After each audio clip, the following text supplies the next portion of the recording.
Assalamualaikum warahmatullahi wabarakatuh. Bu Ayu, gimana kabarnya? Alhamdulillah sehat Pak. Alhamdulillah. Mengganggu ini Bu pagi-pagi. Ya, gimana? Ya, ini kemarin kan saya sudah ngobrol sama Bu Ayu. Ada Nah, studi kasus, ya studi kasus. Saya minta Bu Ayu ini pengambilan keputusannya bagaimana gitu Bu. Ya ya. hari ini Hmm, saya ingin tahu pengambilan keputusan yang diambil Bu Ayu itu seperti apa ya. Kalau boleh saya bacakan studi kasusnya ya Bu ya.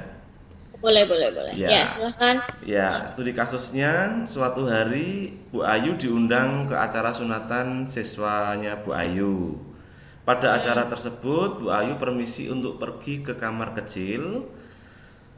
Di tikungan belakang rumah, Bu Ayu melihat adik dari siswanya Bu Ayu yang masih berumur 8 tahun merokok bersama teman-temannya ini. Apa hmm. yang Bu Ayu lakukan, prinsip apa yang Bu Ayu gunakan dan mengapa? Ya, Oke. tentunya Bu Ayu ini sudah siap untuk menjawab ya. Kemarin sudah saya kasih studi kasusnya. Ya, yang pertama, apa keputusan yang Bu Ayu ambil ini Bu?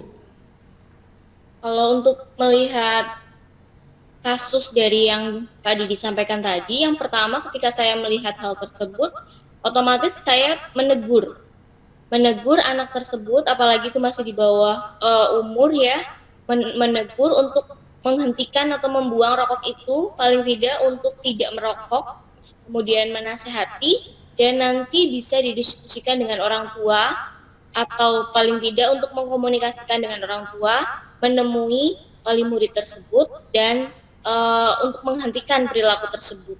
Oh iya iya. Hmm. Kemudian yang kedua Bu, prinsip mana yang Bu Ayu gunakan dan mengapa ini? Prinsip mungkin ada nomor 2 dan 3. Situ ada berdasarkan apa ya, rasa peduli begitu Pak. Jadi Oh di iya. situ kan ada rasa peduli. Paling tidak ketika kita jadi guru melihat hal tersebut, otomatis ada kepedulian di situ. Eh, ada di peraturan perundang-undangan juga bahwasanya itu anak di bawah umur tidak boleh merokok seperti itu.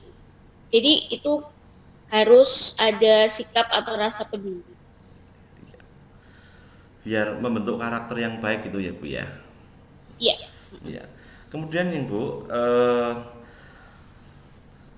dalam penerapan 9 langkah pengambilan dan pengujian keputusan pada studi kasus ini, yang Mm. pertama, apa nilai-nilai yang saling bertentangan dalam studi kasus tersebut, Bu? Nilai yang bertentangan,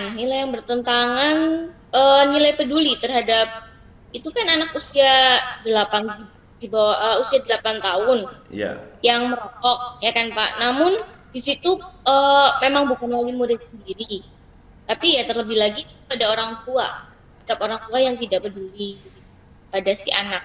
oh iya iya. Kemudian Lebih ke siapa yang terlibat dalam situasi tersebut, Bu?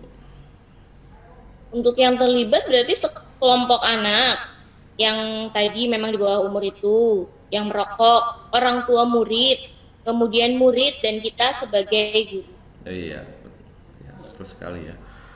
Kemudian apa fakta-fakta yang relevan dengan situasi tersebut, Bu Ayu? Fakta yang relevan memang sebenarnya terdapat apa ya? Larangan anak di usia 8 tahun untuk eh, bawah 18 tahun lah ya Pak untuk merokok. Kemudian sebenarnya merokok itu kan membahayakan untuk tubuh, untuk kesehatan juga tidak baik gitu. Berarti hal yang tidak baik. Dan di situ ada yang relevan, mungkin ada memang sebagian orang tua ada yang tidak peduli dengan anaknya. Iya. Baik, kemudian kita lakukan pengujian benar atau salah terhadap situasi tersebut ya Bu. Apakah Ya. ada aspek pelanggaran hukum dalam situasi tersebut Bu atau uji legalnya itu Bu? Oh, ada. Di situ ada larangan merokok di bawah usia 18 tahun, itu tertera dalam Undang-Undang Nomor 109 Tahun 2012. Iya. Kemudian apakah ada pelanggaran peraturan atau kode etik profesi dalam kasus tersebut atau istilahnya uji regulasinya Bu? Kalau pelanggaran tidak ada, Tidak ada pelanggaran ya? kode etik tidak ada. Tidak ada ya, iya. Lalu berdasarkan perasaan dan intuisi Bu Ayu, apakah ada yang salah dalam situasi ini atau uji intuisinya, Bu? Ada, jelas ada karena di situ ada anak di usia eh, di bawah umur ya Pak ya. Kemudian ada orang tua yang tidak peduli dalam artian ketika anak itu bisa merokok, otomatis itu orang tua ada yang kurang kepeduliannya terhadap sikap dan perilaku anak. Oh iya, oke. Kemudian apa yang Bu Ayu rasakan bila keputusan Bu Ayu dipublikasikan di halaman depan koran? Apakah Bu Ayu itu merasa nyaman? eh Mungkin ada sedikit rasa khawatir gitu, tapi tetap tenang karena itu sebenarnya adalah tindakan yang salah ketika memang untuk orang lain tahu itu kan bisa sebagai apa ya pembelajaran dan itu merupakan hal yang menyalahi aturan. Ya, Jadi istilahnya mungkin ada khawatir tapi tetap tenang. tenang ya. Selanjutnya, kira-kira apa keputusan yang diambil oleh panutan atau idola Bu Ayu dalam situasi ini? Ya sama melakukan hal yang sama sih untuk apa ya istilahnya tindakan yang tadi untuk menegur, untuk berhenti merokok, kemudian men, apa ya mengajak wali murid atau orang tua untuk berdiskusi, Iya, komunikasi. komunikasi ya. Kemudian, jika situasinya adalah situasi dilema etika, paradigma mana yang terjadi pada situasi tersebut, Bu? Paradigma antara yang seharusnya. Jadi anak-anak itu yang tidak merokok ya Pak ya, dan Ya, apa kenyataannya? Anak-anak merokok, orang tua terkesan tidak peduli. Nah, oh gitu ya. Lalu dari tiga prinsip penyelesaian dilema etika, prinsip mana yang akan Ibu Ayu pakai ini? lebih pada prinsip peduli. Karena sebenarnya itu memang bukan siswa saya, bukan istilahnya bukan apa ya bagian dari sekolah tempat saya bekerja. Tapi kan di situ ada rasa peduli. Jadi lebih pada sikap peduli. Sikap peduli ya. Ya, bentuk kepedulian lah ya, dengan Iya. teguran ya. Oke. Selanjutnya, apakah ada sebuah penyelesaian yang kreatif dan tidak terpikir sebelumnya untuk menyelesaikan masalah ini, Bu? Atau istilahnya investigasi opsi Eh, trilema? saya rasa tidak ada. Tidak ada ya. Iya. Lalu apa keputusan yang akan Bu Ayu ambil ini?